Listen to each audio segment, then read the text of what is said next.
خبر شامل کرتے ہیں جہلم سے، جہاں پر ضلع جہلم کی معروف سماجی کاروباری شخصیت محمد امین کی رہائش گاہ پر محفل میلاد النبی صلی اللہ علیہ وسلم کا انعقاد کیا گیا، جس میں مختلف سیاسی، سماجی، مذہبی، صحافتی، کاروباری شخصیات سمیت شہریوں کی بہت بڑی تعداد نے شرکت کی۔ محفل میلاد سے خطاب کرتے ہوئے معروف مذہبی رہنما علامہ بشیر احمد نے کہا کہ حرمت قرآن اصل میں حرمت رسول ہے۔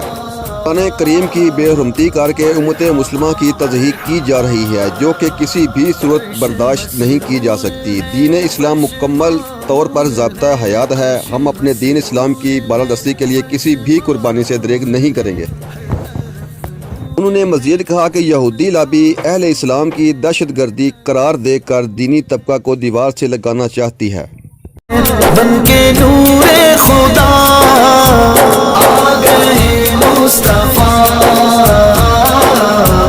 مرحبا۔ مزید خبروں اور اپڈیٹس کے لیے لنک وزٹ کیجیے www.facebook.com/shan news hd۔ دیکھتے رہیے شان نیوز HD۔